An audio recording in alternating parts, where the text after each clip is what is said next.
I am Heather Brookshill, and this is my Stony Lake story. I was born Heather Brookshill, and I'm going to go out as Heather Brookshill. And I was born in Halifax and during the war in 1942. And I want to make this for my children, my 4 daughters, and my grandchildren, and their grandchildren. I'm not a great-grandmother on my side, and Jeremy has up to almost 5 grandchildren very soon, great-grandchildren. And I'm looking forward to that. They probably will enjoy it as well, but especially for my children and my Stony Lake story.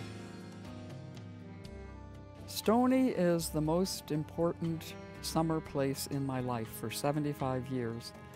It's like a soul station. It's a place that always I felt I could renew myself and nourish my soul and my body and spirit. And it's been that since the beginning. And I believe it was that for my grandparents on my father's side and my father. He also grew up here as a child.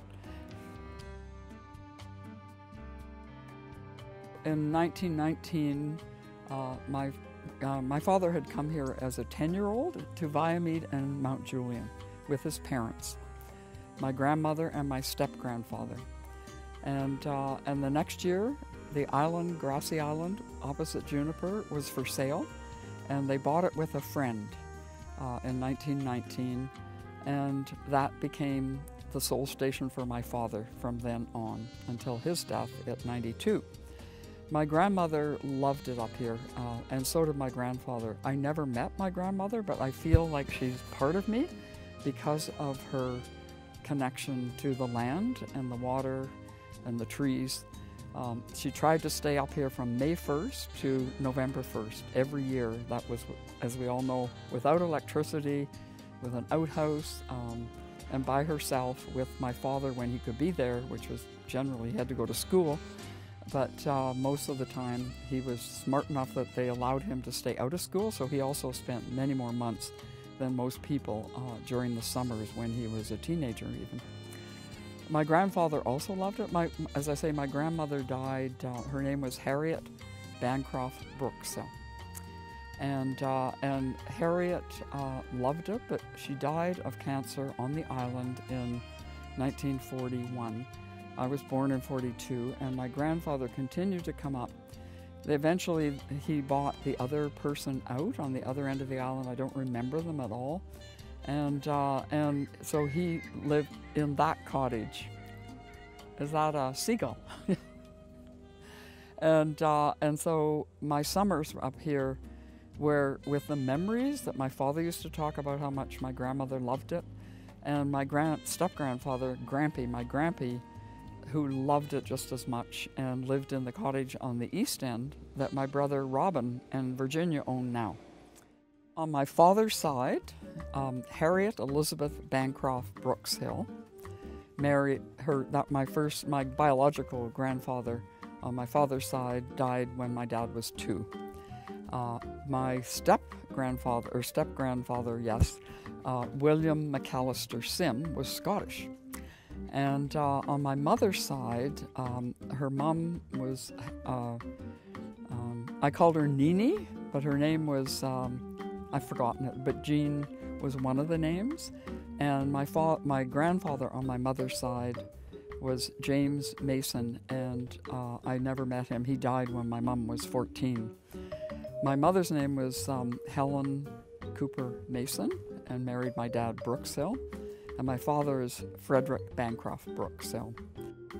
I was the firstborn, and my brother Rick, 2.5 years later, who was born with a twin, Johnny, who died at about 5 months in St. John's, Newfoundland. That was a big loss in our family, and although I remember parts of it, I was quite young. It had a huge imprint on me. And then after the war, my mother gave birth to Robin, my second or third brother, and I have to say, a little disappointed because I was hoping for a sister. However, Robin and I are very close now. So Robin William Brookshill is 6 years younger than I am, and Rick is 2.5 years younger. And then later on, when I was 17, my mother adopted Jillian Veronica, into our family, and we're great friends now. She lives in Florida. And but I didn't really grow up with her because I was already at McGill. And that's sort of the biology of the family tree. My two brothers, Rick and Robin, I hardly noticed Robin growing up, I have to say. I don't think I had a very strong maternal gene when I was a teenager or a young woman until I had my own children. Hey, that triggers it, right? And Rick and I were inseparable as young children. We did everything together. We fought, we skied, we swam, we went to Juniper together up here. I sailed with him, and that's a sort of thorny story because although I know how to sail, I didn't like it when I had to crew for Rick, who was a superior sailor and 2.5 years younger. But I did it, and we have lots of stories, some not so fun about that. But I do cherish it, and it's part of growing up and learning about life.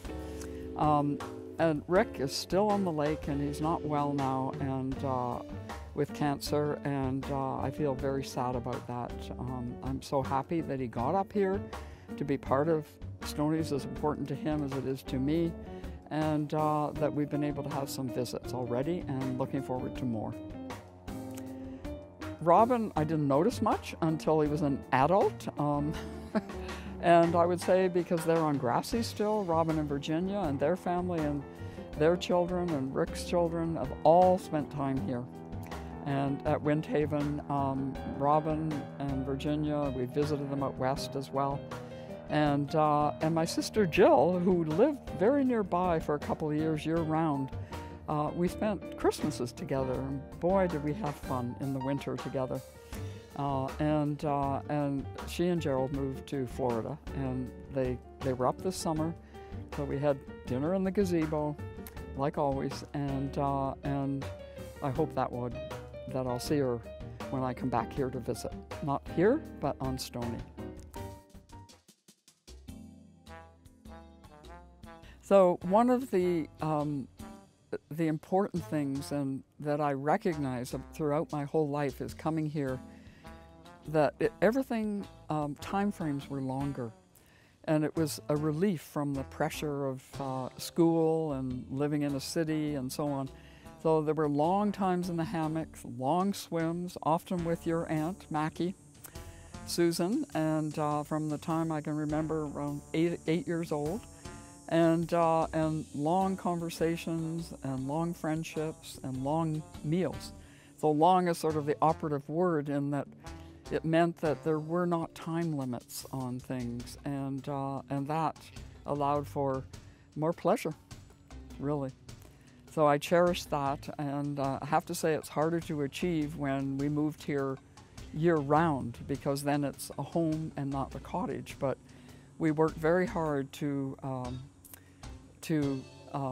make sure that we had more time in the hammock for me, more time in the water, and more time in the gazebo over supper in the summers. And in the winters, it was much quieter, so things slowed down anyway. Certainly when I was a child, canoeing was very central to my time, and I still love it. I have to say I don't do it as much as I used to, but it was about being alone on the water, and I preferred being solo in the canoe, and one of my early teachers was Harold Knappman. I loved our family canoe. It had been built by a friend of Harold Knappman's, and I've forgotten the name, but for my dad when he was a teenager. That canoe is now in the Canadian Canoe Museum and documented as the Grassy Island Canoe. And I guess I haven't said a lot about Grassy Island, but the regattas were important as a child, but I'm not sure that they weren't more important to my mother than they were to me. I inherited genes that allowed me to be a very good athlete, and I had the opportunity to do a lot and to be trained, but I also worked very hard at it. So as a young, I would say up until I was about 15, my first job was at Camp Kawartha.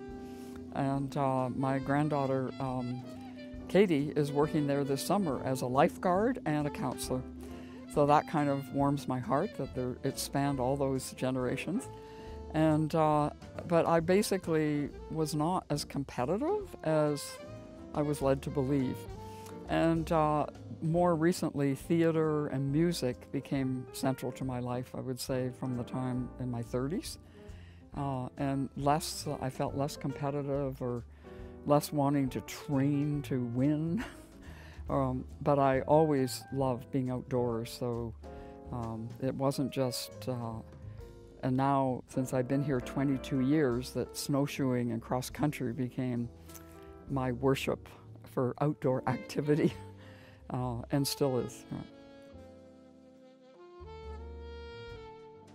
I believe that Nellie, the previous and only owner, she bought the property in 42, spent most of her life, a very sad life, without children who were handicapped and a husband who died young, here alone in summers.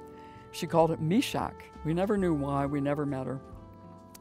So we thought, well, we'll honor her by keeping the island that was also part of the property, calling it Meshach. We've always called it Meshach. There are two other little islands, one to the southeast and one to the northwest. The southeast one we named Mythical, and the one to the northwest we call it Mystical. And for a while we struggled, and we thought, well, what is special? Why do we both love it? And we both love wind, Jeremy and I, and we called it Wind Haven. A haven for the wind, not from the wind. So it really blows here, and we love it. It does make docking a little bit difficult and canoeing a little bit more difficult, but and with the island protecting it, the swimming behind on this side of the island is fine, and it's rough and very wavy out there, and I love that part, and some people do. So it was a haven for both Jeremy and I. Jeremy, of course, who adores his catboat. He first had a laser up here and then joined the catboat fleet 19 years ago. I would never have come to this on my own, or maybe I would have, but I'll never know if I would have. We had a GE potluck supper here, meaning people that were working for fair compensation and breaking the conspiracy of silence in Peterborough around occupational disease. And John Ball, who was central to the project, still is, he's now 84, was here. And he's a man of great spirituality and a very fine man. He was sitting on the veranda out here saying, don't you see them walking by? They're not saying anything, they're just walking quietly by. And I said, I don't know what you're talking about. I don't see anything except beauty of the rock and the pine and the water. And he said, no, they're spirits from the past. And they're very happy you're here, and they're very happy with how you're looking after the property. And but they're definitely here, and they're just visiting. And they may visit again. I said, well, I don't see them. He said, but they're definitely here. We've always felt that where we built the gazebo was on another language for it might be a PowerPoint, right? Like as an energy PowerPoint, and there's several on this property. And one is Morning Rock out there, another is where we built the gazebo. And certainly the dinners and the long conversations that we've had in the gazebo have been very special and very spiritual from time to time, and very healing. So I do believe they're here, even after 22 years. I've never seen them myself. They don't talk to me personally, but I believe it.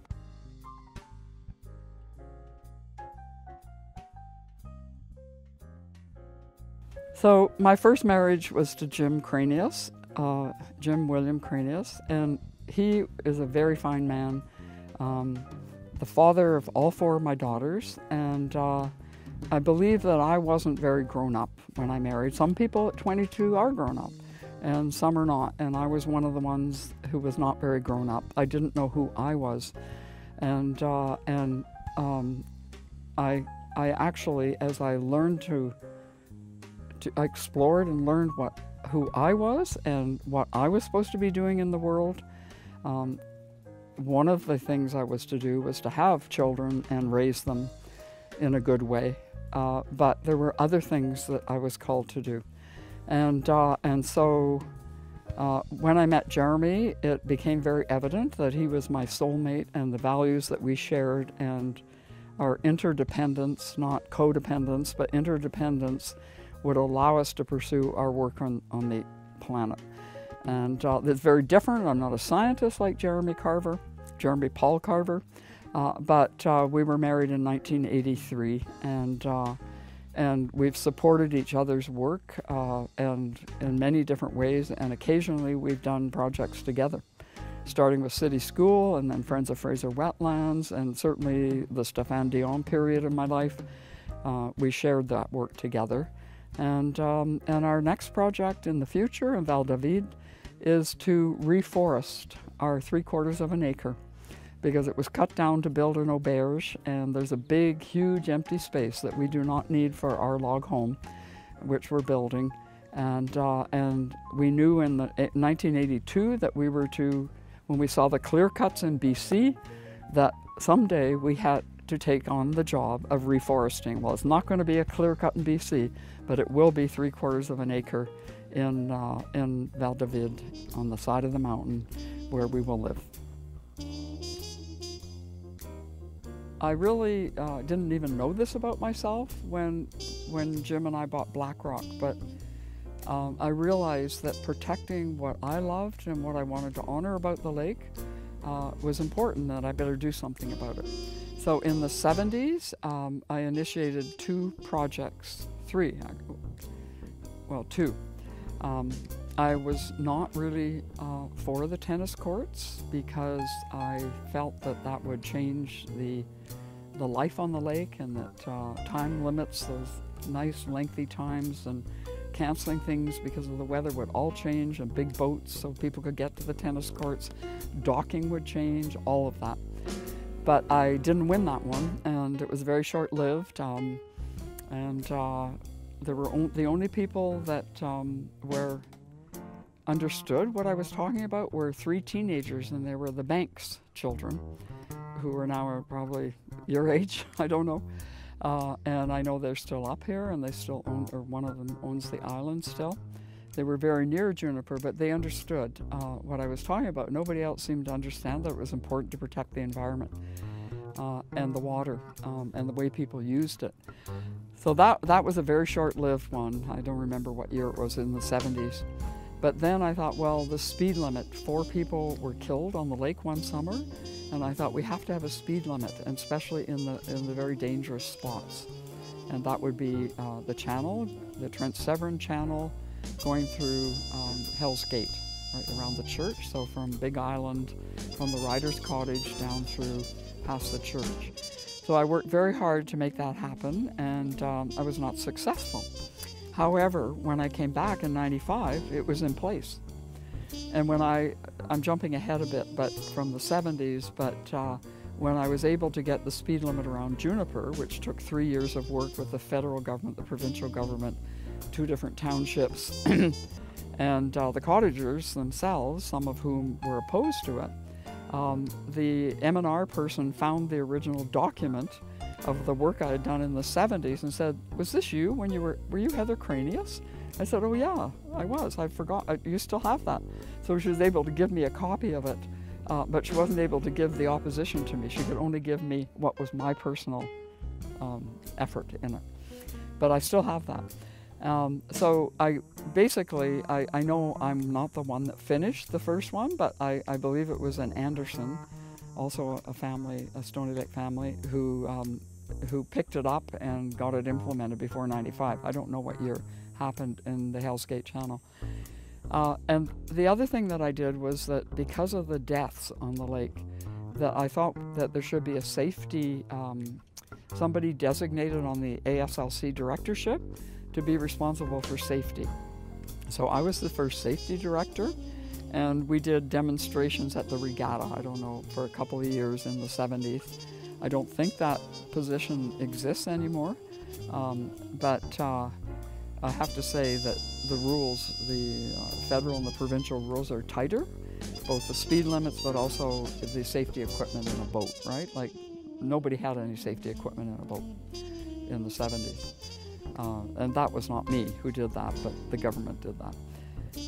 Yeah, so those are basically the two things. I also was the treasurer of, which I find hilariously funny, but I actually love math. I had math prizes from high school.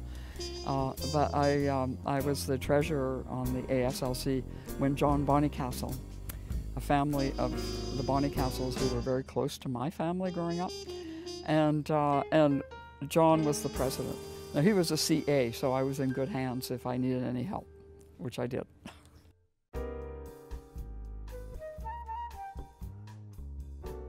The early friends and the ones that I still have from my childhood up here. And the family that comes to mind are the Bruins. Many of them, after they got married, changed their names, but I still call them by the Bruin family. And they were a family of 4 girls and 1 boy, John Bruin being the eldest. So John, Margaret, Martha, Mary, and Janie. And they were central to me and Rick, my 2 brothers, Rick and Robin, and even to my sister years later when Mary Bruin was her babysitter on the lake. Babysat for her, right? Because my sister's 13 years younger than I am. And over the years, I've been close friends with all of them, and it's changed over the years. And I find that really wonderful, that the family that was so central to me growing up on this lake, they were so much fun. They did theater, they had regattas, they had a newsletter. We made ice cream together. We went into Fairy Lake together. And I loved it because I had 2 brothers and they were really naughty with me. I did not like it, but I loved it. And I loved spending time at the Bruin family. And as many times as often, I would stay overnight there. And we all slept in, the girls had it was called the Bear Garden. And it was because the bear had come to the screen porch. It was a screen porch, basically. And the cots were so tight because there were 5 or 6 cots laid out for the 4 girls and their friends, right? So that was one of my early memories. But over the years, Martha was my friend because she was my age. We paddled together in the regatta. We went to Quebec City and studied French together when we were 17. And no, I think I was 16 or 17, 16 actually. She was 17, and we lived in a rooming house. Nobody had any control over us, and we were very responsible. We had a lot of fun, and we did our homework. We were very responsible, but we also had a lot of adventures, right? And then later on, when I came back, when I was on Black Rock, I would say that it was Margaret that was my closest friend of the Bruin family, and 2 of her children matched up with my younger 2, so we did a lot together. I was the first woman director, and she was, or maybe she was the first, but she and I were the first women directors. They were all men before that. In the 70s, there were no women directors. Margaret died very tragically, too young. Her kids were young, and I still miss her. And then later on, more in Toronto, Mary became a very close friend of mine. Because again, her kids were the age of my younger 2, and went to school together. So at the schoolhouse, so I spent a lot of time with Mary in Toronto, and then we would visit a little bit up here. And I'm going to see her in a week when she's up. She comes for a very short time now. And Janie's the one that the youngest daughter that I didn't know so well. I know her, but she lived in Vancouver and wasn't here very much as an adult. She has been to Windhaven, and I know my brother's in touch with her still. Then John and I became friends when John and Pat moved back to Toronto. And that would have been, I don't know, 17 years ago, 20 years ago. And Jeremy and I and John and Pat have become quite close friends over the last few years. They had a place in Lakefield. We sold Windhaven the same month they sold their place in Lakefield. But our friendship happens because of our values and our interests in politics and the arts and the history of Stony Lake for John and I. which Pat and Jeremy do not have, but that kind of balances it out, right? So that's a very important family. The next family that comes to mind was the Bonnycastles, and John is coming for dinner tonight. And Michael was more my age, but Stephen was the age of my brother. But it was more because our parents were good friends and the islands were close. They were on the Three Sisters, just opposite, just a little bit south of us. And so there were family times that we spent with that family as well. Most of the friends I had, some of them aren't on the lake anymore. Fran and Gail have gone. But it was a circle where we could paddle or row because we didn't have motorboats, right? We had a small motorboat, but as children we were never given a motorboat to go and visit friends. And the friend also who is still in my life from that early period on Grassy is Katie Denton. She was Katie McDonald, a longtime Stony Laker. And I'm jumping forward now to another piece of activism that Katie and I have become very connected over the last few years around the Friends of Fraser Wetlands. And she moved back to Peterborough, and so that's allowed us to see each other in the winter as well. And she was a strong supporter, and I didn't even know that, but of course she didn't know about that part of me growing up either, right? That these issues were important, and it was important to work together to take action. Susan McDonald was my childhood friend, the longest term friend I have in my life, from when I was 4 and she was 5, so close to over 70 years. It started in Oakville. It continued at Georgian Bay at her family cottage, and it's probably when I fell in love with rock, because Grassy Island was called Grassy Island for a reason, and I wanted more rock, which I got at Black Rock and here at Windhaven. And Mackie has been in my life for more than 70 years, and there were periods we didn't see much of each other, but when she was moved back to Oakville, I began to see her. We went to the ballet together, which is something we had done as kids. And then when Debbie moved back up here, I started seeing Mackie every summer, and I believe it was about 10 years ago, 11 years ago. And now I just saw Mackie in July, and I'm hoping to see her in August. She's in Oakville most of the summer now, but we will always be friends. And we used to have our birthdays together, wintertime. I'm a snow lover. I don't know that Mackie loves snow anymore, but we had joint birthday parties and sleigh rides, horse-pulled wagons if there wasn't enough snow, and sleigh rides if there was, in January, February, every year in Oakville. So I'm going to talk about when we moved here permanently in 2002 to 15 and how I spent my time, as well as all the things I've mentioned so far that are important to me. It became very important to be politically active in honoring what I cherish up here. So beyond just the ASLC, and so I got involved in a number of environmental projects, probably about 7 different ones. And I also launched my palliative care project, which is not on that list, but it was very important to me. For many years, I always knew I was called to palliative care, and my initial training was in the late 70s, and my professional education was in 95, 96 when I went to Seneca College, and so I had this vision during 96 of a project that integrated my early work in childbirth education and palliative care.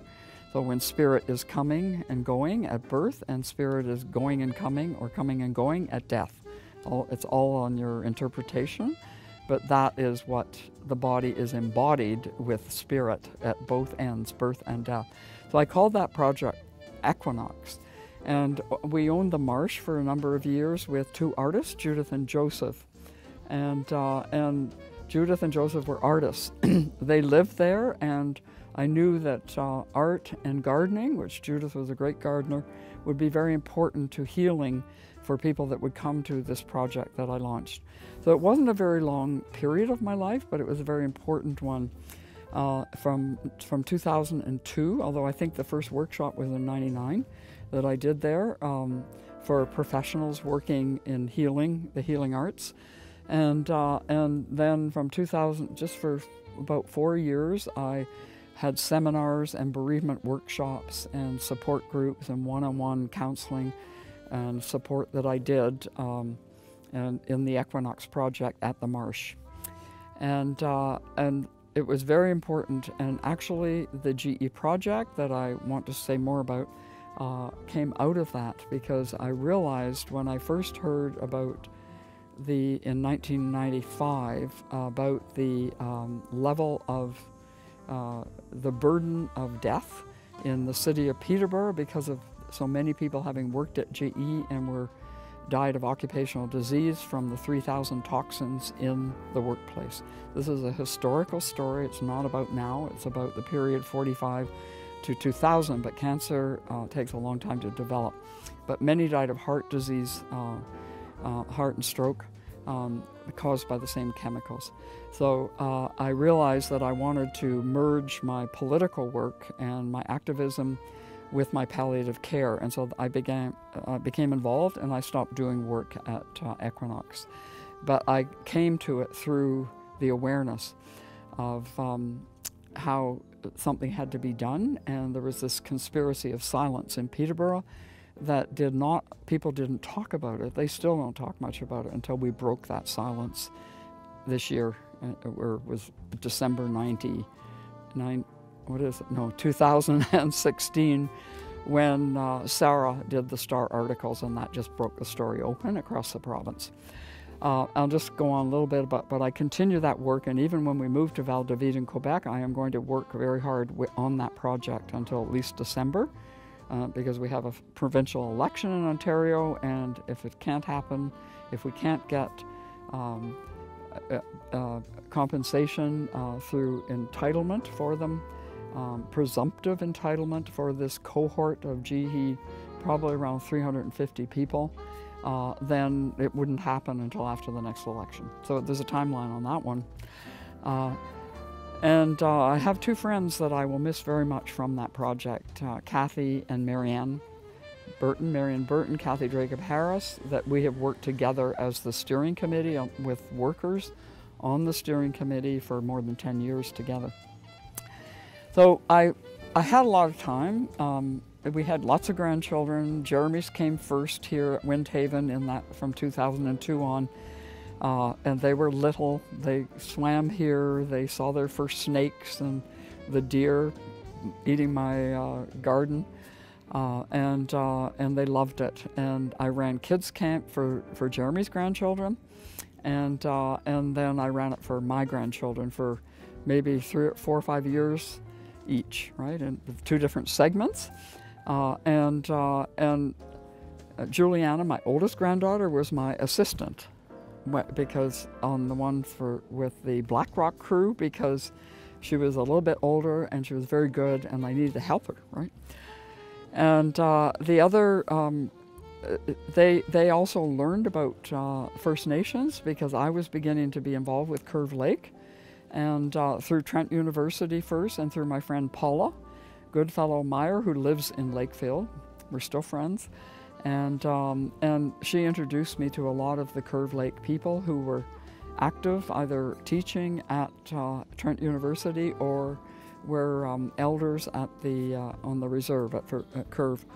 And so I was able to integrate some of what I learned from them with my grandchildren here during kids camp. And Ursula gave me, I have a picture she made where she wrote, everything I've learned about First Nations I learned from my granny, and I treasure that, right? But they all learned about the 4 sacred elements and the 4 directions. We had campfire. We started with a campfire here every single morning, except when it was too windy, which in the morning it often isn't. And that went on. So Curve Lake, none of the elders were directly involved with my grandchildren until more recently they have been, but that's more through Camp Kawartha and the Sacred Water Circle. and a camp at Trent that 3 of my grandchildren, Elias and Jasper and Ursula, have all attended. I've forgotten the name of it right now. It'll come to me later. It's a day camp at Trent, where it's integrating Western science with Indigenous knowledge. Right? Fabulous camp. It's ongoing. My kids have outgrown it. That's all. My grandchildren.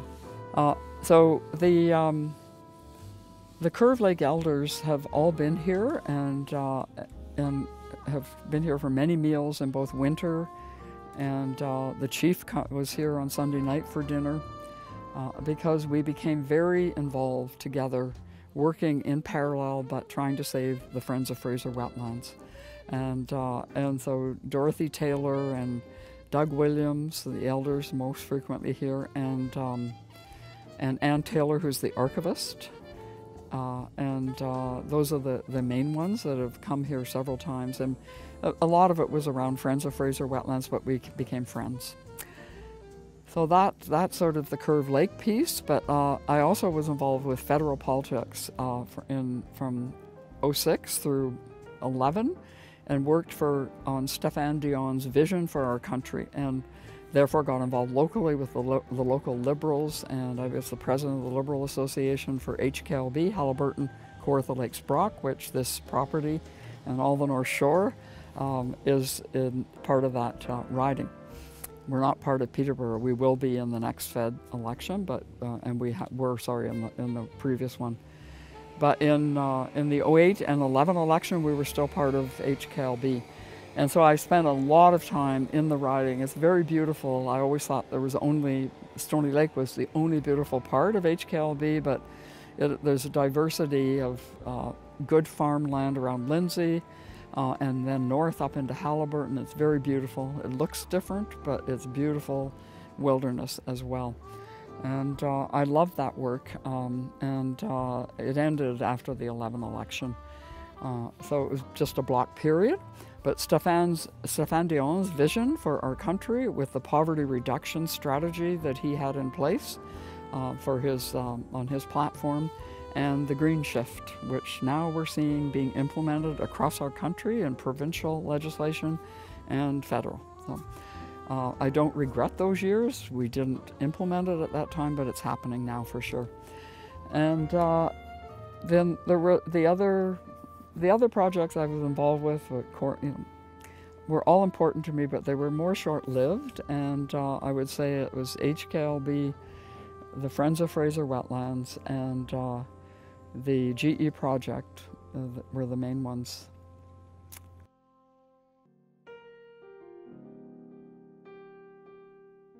My grandchildren are Juliana Mall.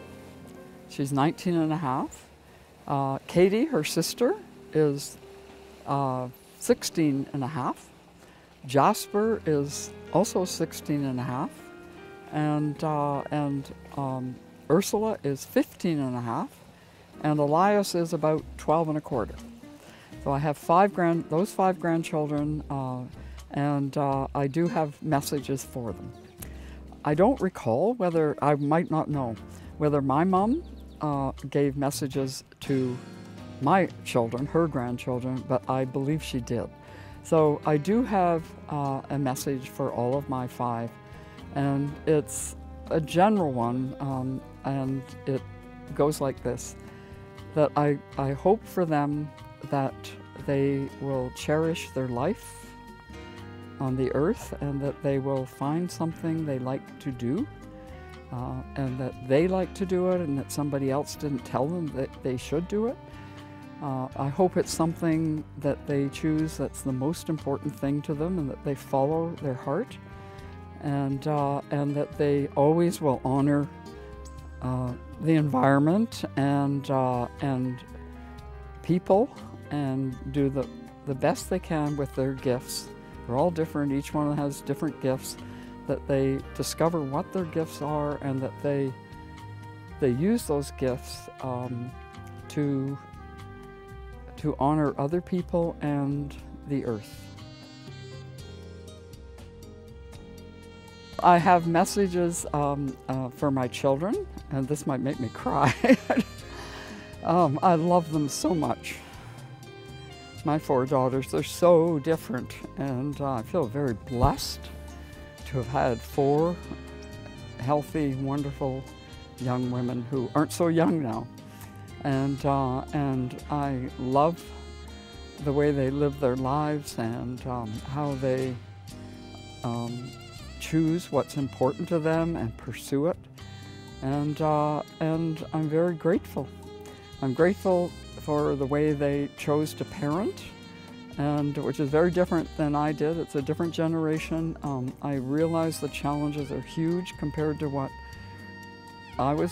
with which I was presented as a mother, and I'm very grateful for the son-in-laws I have, who are very honoring, fine men.